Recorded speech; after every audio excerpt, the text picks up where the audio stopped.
The floor said we were level. My body disagreed. Pressure pulled behind my left ear, the faint internal drag that came whenever a structure changed direction before its instruments admitted it. I stopped in the middle of Orath Span's ceremonial bridge and spread my boots against the pale surface. The bridge looked perfectly still. Banners hung from the overhead ribs. Royal guards waited beside polished columns. Beyond the transparent walls, the enormous feet of the moving Crown City rose and planted themselves across the dark plain. Nothing appeared wrong. Then my teeth began to ache. "Clear the route," a guard said. I lifted my hand. "No one crosses yet."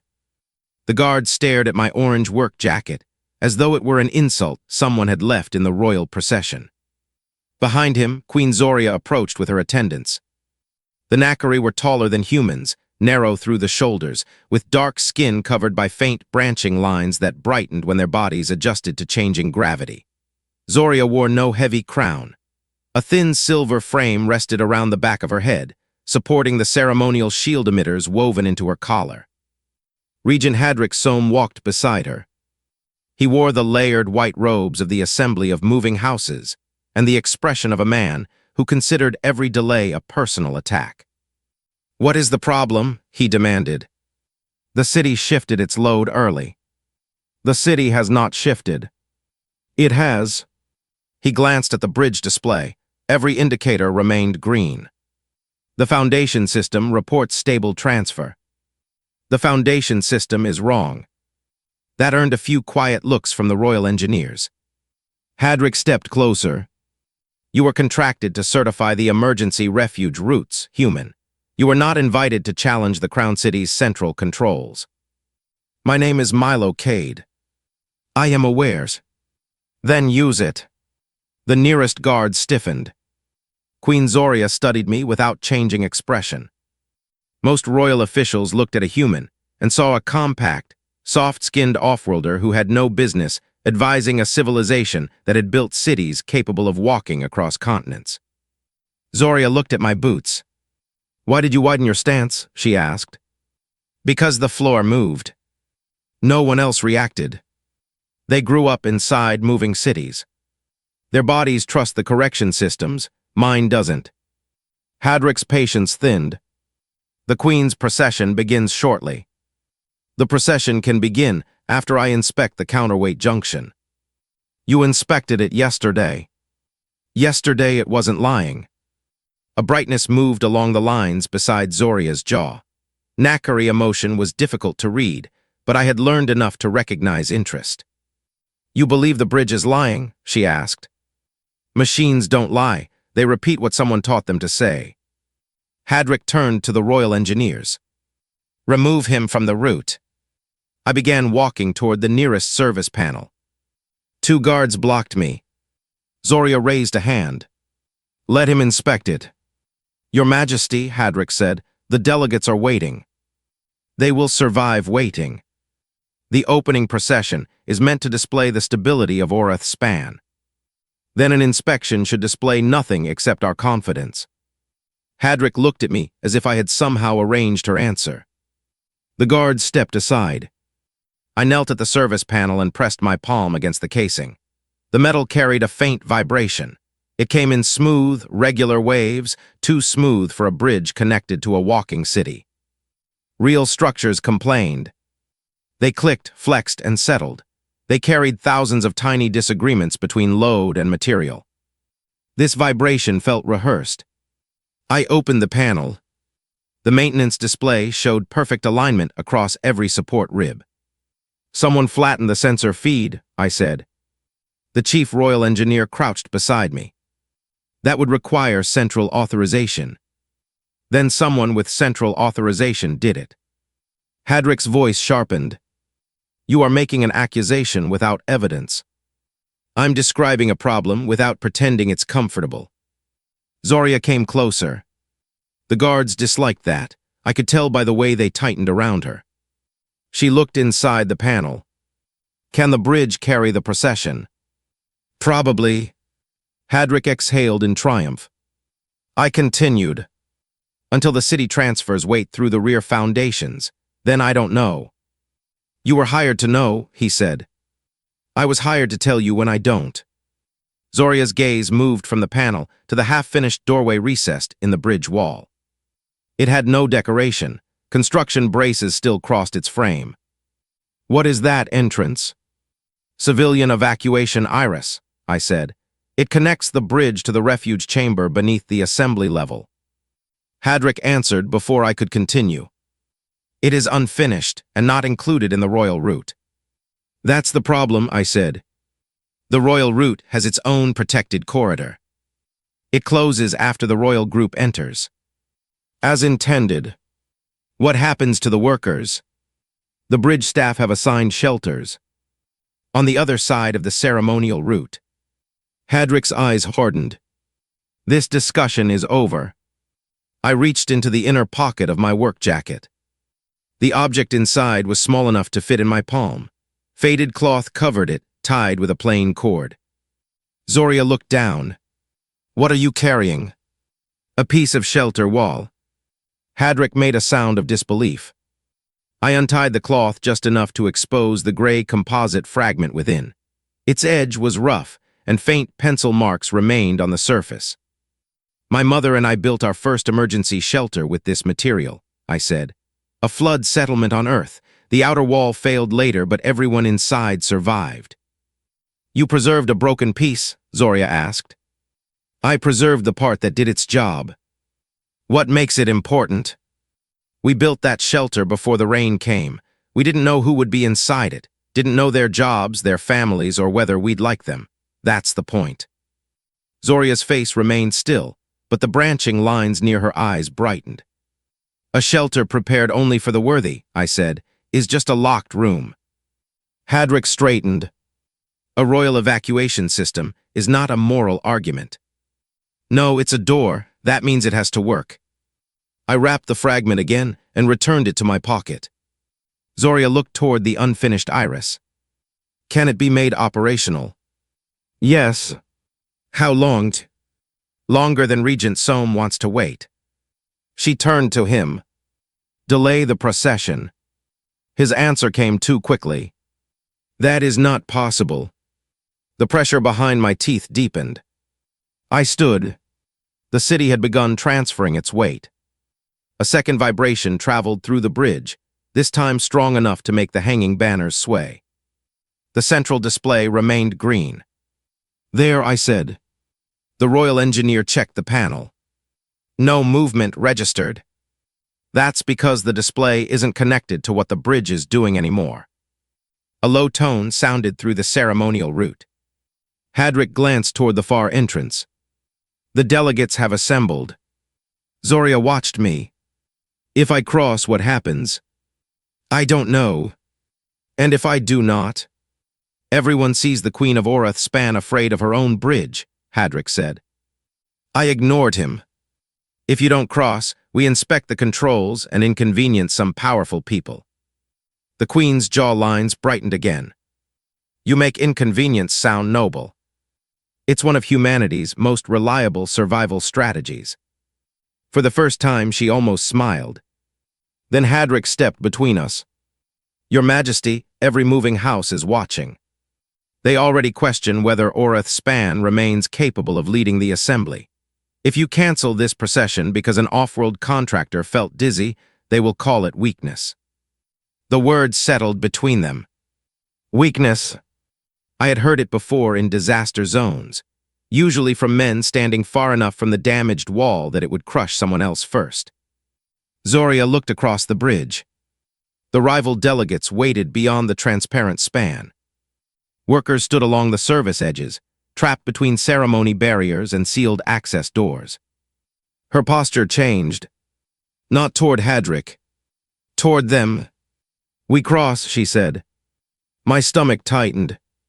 Your Majesty. But Milo Cade remains beside the service controls, she continued. The civilian iris will be opened during the procession. Hadrick's expression flickered. Only for a moment. But I saw it. You object, Zoria asked. The unfinished route has not been secured. Then secure it. He bowed. As you command. The procession began. Music filled the bridge through hidden speakers. The Nakari delegates lifted their hands in the formal gesture of recognition. Zoria walked at the center of the royal party. I moved along the service edge beside the unfinished Iris, watching the maintenance display and ignoring the guards who clearly wanted me gone. The first section of the bridge took the Queen's weight. Nothing happened. The second section flexed. Still nothing. Hadrick glanced at me. I put my hand against the wall. The false vibration had stopped. For a breath, the structure became honest. Every support rib groaned at once. Down, I shouted. The bridge dropped sideways. Not far. Just enough to throw the procession against the transparent wall. The music cut out. The ceremonial barriers rose automatically, sealing the delegates into separate sections. Then the maintenance gantries opened above us. Figures in gray armor leaned over the rails. Pulse needles struck the bridge. The first volley hit the structural junctions, not the guards. White sparks burst along the support ribs. The floor twisted under my boots. Royal guards formed around Zoria and activated their shields. Her collar flashed. Instead of projecting outward, the field folded inward and locked her arms against her body. Her armor's compromised, I shouted. A guard grabbed the Queen, but his command signal forced his own suit to turn away from her. The royal protection system was not failing. It was obeying someone else. I ran. A needle cut through my sleeve without touching skin. Another struck the floor ahead of me. Zoria tried to move against her locked armor. Hadrick was nowhere near her. The procession had divided during the bridge shift, placing him behind a sealed barrier with the senior officials. Conveniently safe. I reached Zoria and drove my shoulder beneath her arm. Can you release the collar? No. Then walk when I push. My guards. Can't help you. A worker fell near the service edge. I caught the back of his harness and dragged him upright. Unfinished Iris, I shouted. Everyone threw the unfinished Iris. The workers hesitated. They had been trained to use assigned shelters. Those shelters were now behind locked ceremonial barriers. Move, Zoria commanded. They obeyed her. I pulled the Queen toward the recessed doorway. Her armor fought every step, trying to preserve a ceremonial posture while the bridge twisted beneath us. The unfinished Iris remained closed. I slapped the manual access plate. No response. The connection wires had been cut from inside the wall. Someone disabled it, Zoria said. Someone disabled everything that wasn't part of the official route. The bridge shifted again. A transparent wall panel fractured. Air pressure hissed through the crack. The Crown City was not in space, but Orith's span traveled across high plateaus where the atmosphere outside could thin without warning. If the bridge opened completely, the pressure change would incapacitate half the people trapped on it. I tore away the construction cover beside the Iris. Manual locking ribs filled the narrow channel beyond it. I can open it from here, I said. And close it. Should close automatically. The Queen looked at the severed wires. But it will not. No. Pulse needles hit the bridge overhead. The workers crowded around us. Zoria looked toward the royal corridor. Her guards were still trapped behind malfunctioning barriers. Open it, she said. I entered the maintenance channel. The bridge's wrongward pull became stronger inside the wall. My shoulder struck the metal ribs as the whole structure adjusted beneath me. I released the manual brace. The Iris groaned open. Beyond it waited the unfinished refuge chamber. Bare walls, exposed support columns, and emergency lighting that had never been connected to the royal system. Safe precisely because no one had considered it important enough to corrupt. Inside, I shouted. Workers passed through. A wounded delegate followed them. Zoria remained outside. You too. The others. I'll get them. Her eyes fixed on the maintenance channel. How will you close it? I'll hold the brace while you cycle the interior lock. That leaves you outside. Yes. No. A needle struck the wall beside my head. This is not a debate. I am the queen. Then give the people inside an order to survive. Her face changed. Not anger. Understanding. She stepped through the iris. I widened it again for the last workers. The bridge barriers collapsed behind us. More attackers entered from the gantries. Zoria reached the interior control. It is unpowered, she said. Emergency lever beneath the panel. She found it. The iris began to close. Halfway through its cycle, the locking ribs jammed. I pushed against the manual brace. It did not move. The bridge tilted. My boots slid through the maintenance channel. I braced my back against the wall and shoved with both hands. The ribs moved a fraction. Again, I shouted. Zoria pulled the lever. The iris closed farther. The attackers were near enough now that I could hear their armor striking the bridge. One raised a pulse weapon. Zoria saw him. Milo. Keep pulling. The weapon flashed. The burst arrived as a single tearing force. 7 shots struck me before my body understood the first. They hit my side, shoulder, and back, turning my hands numb around the brace. My knees folded. The locking ribs began sliding open again. Inside the refuge, the queen still held the emergency lever. Her eyes met mine through the narrowing gap. I pushed myself upright. Every breath scraped. Close it, I said. She shook her head. Close it. The attacker fired again. The weapon clicked empty. I drove my shoulder beneath the brace and lifted. The ribs aligned. Zoria pulled the lever with both hands. The iris moved. For a moment, I saw her through a space no wider than my palm.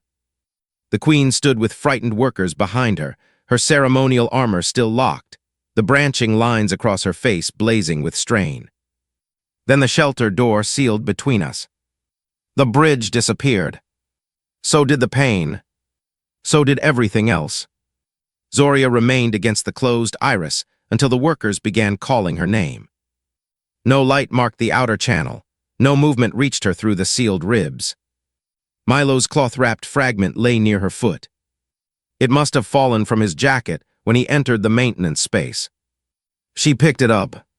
The faded cloth had been darkened by his blood. A shelter prepared only for the worthy is just a locked room.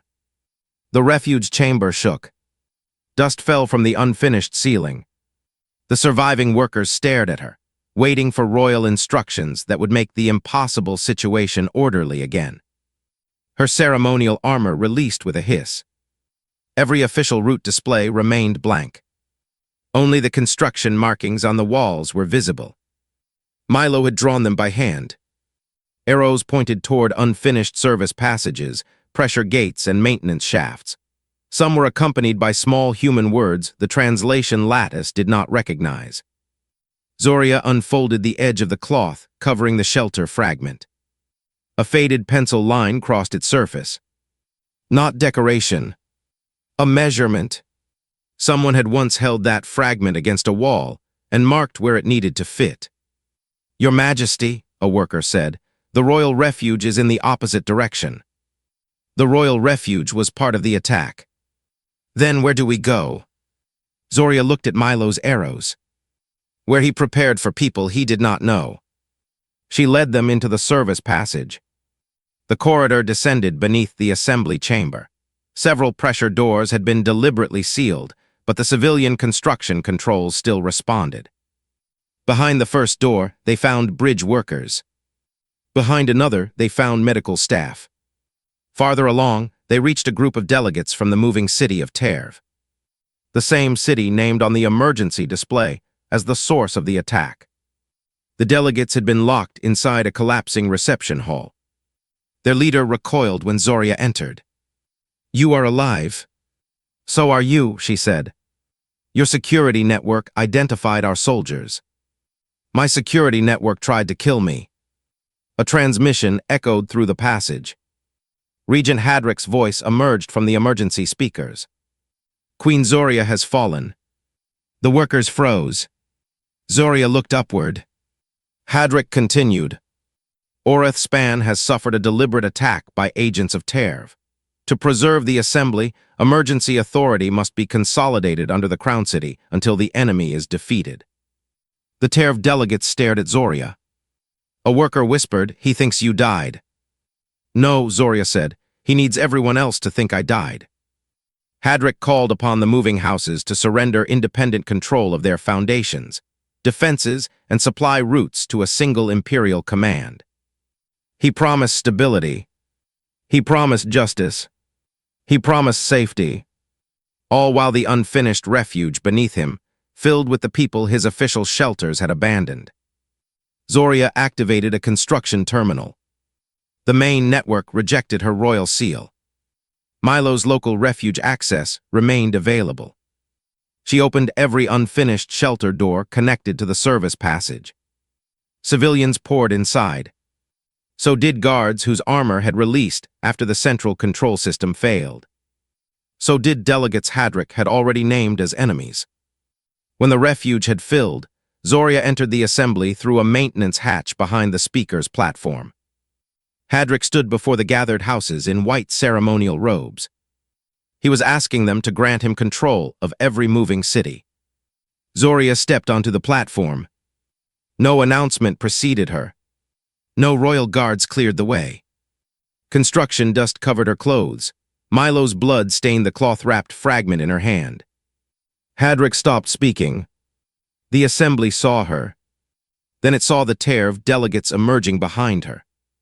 "You named the attackers before examining the bridge," Zoria said. Hadric recovered quickly. "Your Majesty, I acted on the emergency identification. The same identification controlled through your office. That system was compromised." "Yes." She placed the shelter fragment on the speaker's table. "Only through an authorization attached to your seal." Murmurs spread through the chamber. Royal engineers displayed the recovered attack pattern. The pulse fire had not concentrated on guards or escapees. It had targeted bridge junctions, shield controls, and the sections carrying civilian witnesses. The assassins had been instructed to collapse the span after Zoria's death. Every rival delegate on the bridge would have died with her. Orath Span would have possessed a dead queen, dead witnesses, and a convenient enemy. Hadric looked at the gathered houses. You cannot believe a foreign contractor's construction marks over the Crown City's own evidence. Zoria closed her hand around the stained cloth. The Crown City's evidence told me the bridge was stable. She stepped toward him. It told my guards to face away from me. Another step. It locked my armor. Another. It sealed civilians outside the royal route. Hadric's calm finally fractured. The moving houses were already preparing for conflict. Without unified authority, this assembly will break apart. You intended to unify it through fear. I intended to preserve civilization. You intended to inherit its emergency powers. The crowd moved. Some guards seized Hadric. Others backed away from him. A worker from the bridge pushed forward, face bright with fury. You left us there. More civilians followed. The crowd surged toward Hadric. Someone struck a guard. Someone else shouted for the regent's death. Zoria stepped between them. The motion silenced the nearest workers. Hadric stared at her back. Move, someone shouted. He tried to kill you. Yes. He killed the human. Zoria's hand tightened around the cloth. We do not know that. Then let us kill the man who ordered it. No. The word carried through the assembly. Hadric's voice lowered behind her. You would protect me. I will protect the trial. She faced the crowd. If he dies here, every record of this attack becomes a story told by whichever ruler survives us. If he lives, he will hear the evidence. He will hear every witness. He will answer publicly to the people he intended to bury beneath his empire. She ordered Hadric placed inside a transparent civilian, holding enclosure beneath assembly control. Not royal custody. Not private detention. No ceremonial privilege. His records were open to every moving house. The same refuge that had sheltered workers and rival delegates became the first neutral chamber in which the houses examined the conspiracy together. Hadrick's hidden plan became visible. He had not only prepared Zoria's assassination. He had prepared foundation failures, ration interruptions, and border incidents across several moving cities. Each manufactured crisis would have made independent rule appear dangerous. Each frightened city would have surrendered another portion of its control. The empire he wanted would have been built from locked doors. Zoria offered them something else. Shared refuge systems, independent public trials, no royal evacuation route that excluded civilians, no emergency authority controlled by a single house. The delegates argued through the night. They accused Oreth Span. They accused one another. They demanded guarantees. Zoria did not ask them to kneel. She opened Milo's unfinished refuge and invited them to stand inside it together. By the time agreement was reached, the title they offered her was no longer Queen of Oreth Span. It was Empress of the Moving Compact. She accepted only after the first clause was amended. Every refuge built under the compact would have a common entrance. No imperial door. No royal priority. No person left outside because their name had not been written on the correct list. When the formal seal was placed around her head, Zoria did not sit upon the elevated throne prepared by Hadrick.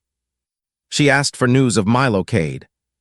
A field medic had found him when construction crews reopened the outer bridge channel. He was alive. Barely. Zoria closed her eyes. Then she went to finish the work his sacrifice had made possible. Only after Hadrick's evidence had been secured, the civilians relocated, the compact signed, and the moving houses placed under their own lawful control, did she enter Milo's recovery chamber. She carried the cloth-wrapped shelter fragment in both hands. The first thing I felt was balance. The pressure behind my teeth had disappeared. The surface beneath me was not moving. That was wrong. Oreth Span never stopped moving. I opened my eyes. Bare structural beams crossed the ceiling. Work lights hung between them. My cot stood inside the unfinished refuge chamber beneath the assembly. Pain arrived slowly. My shoulder burned. My side felt bound in rigid layers, each breath pressed against medical wrapping. I tried to lift my hand. Someone caught it carefully. "Do not pull the stabilizer loose," Queen Zoria said. I turned my head. She was kneeling beside the cot. Not sitting. Not leaning over me. Kneeling. Her ceremonial crown was gone. In its place, she wore a plain, dark seal around the back of her head, marked with symbols from several moving houses.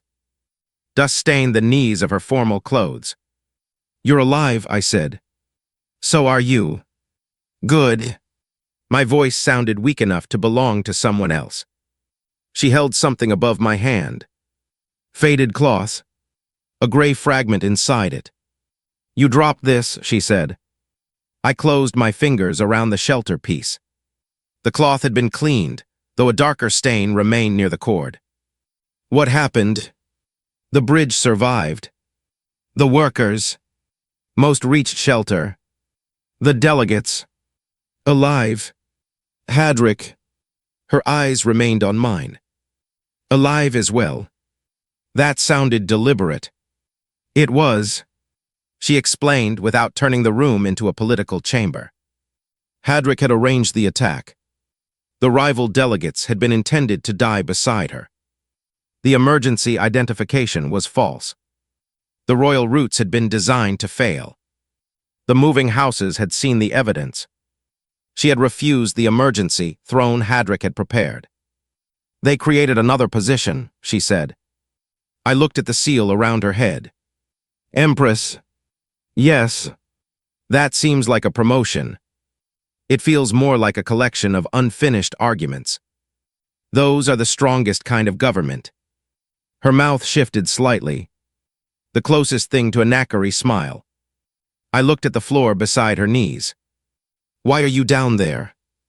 Because I wish to be. Do empresses usually kneel beside construction workers? No. Is this some knackery law? No ancient oath compels it. No wound count grants you rank. No ceremonial rule instructed me to remain beside your bed. Good, I'm terrible at ceremonies. I know. She placed her hand over the wrapped fragment in mine. I did not sit beside you while you slept. I looked at her. She continued before I could respond. I wanted to, but the city was frightened. Hadrick's evidence had to be secured. The rival houses needed protection. The captured attackers required medical treatment. The compact had to be completed before someone rebuilt his system under another name. That sounds more useful than watching me sleep. It was the work you nearly died to make possible. The room grew quiet. Not empty. Construction crews moved somewhere beyond the wall. Tools struck metal. Voices carried through the open entrance. The unfinished refuge was being completed around us. Zoria lowered her gaze to the shelter fragment. You told me a shelter matters because it is prepared before anyone knows who will need it. My mother said it first. Then your mother helped write the first law of the moving compact. She'd be unbearable if she heard that. I hoped to tell her myself. I let out a laugh that turned into a painful breath. Zoria waited until it passed.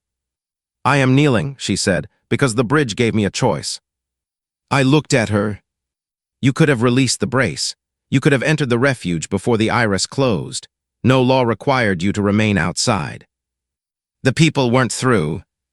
You did not know whether they were loyal to me. You did not know which house they served.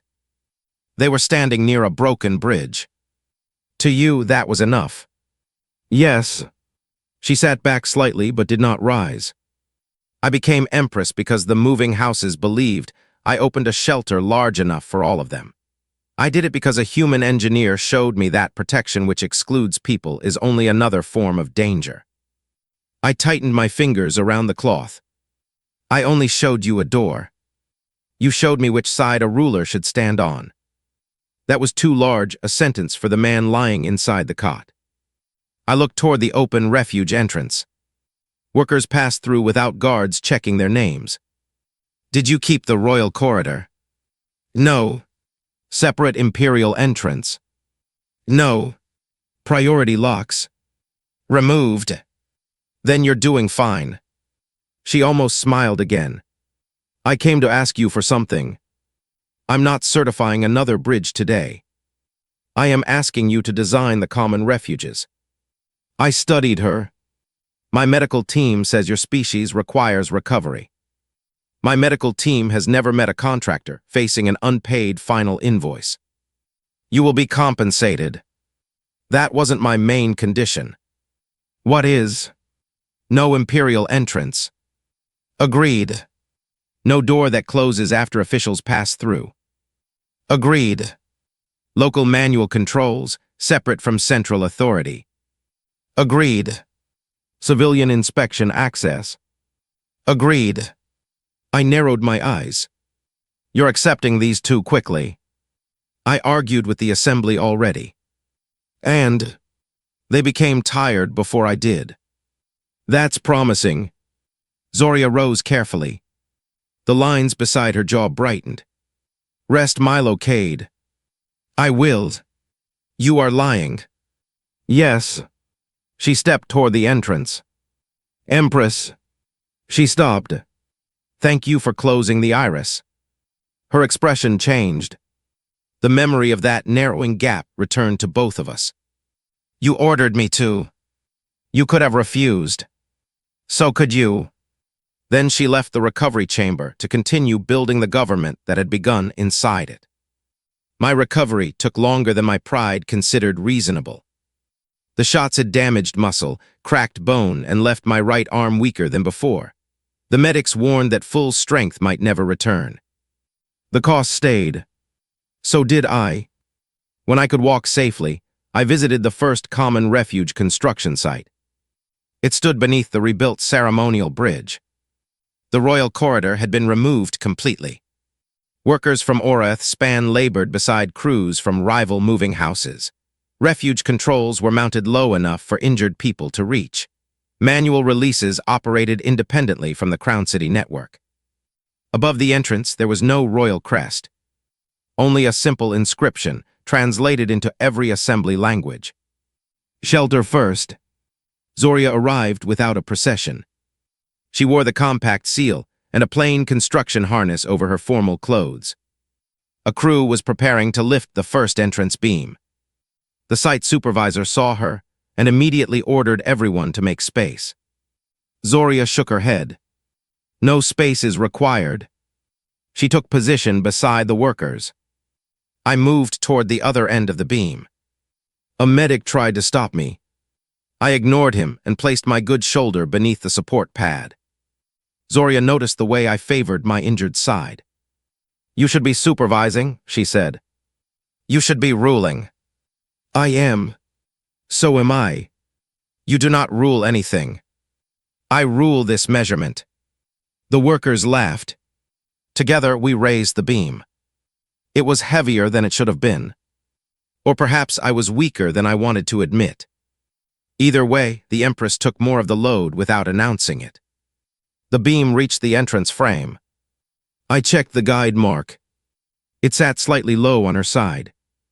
"A little higher," I said, and the Empress lifted.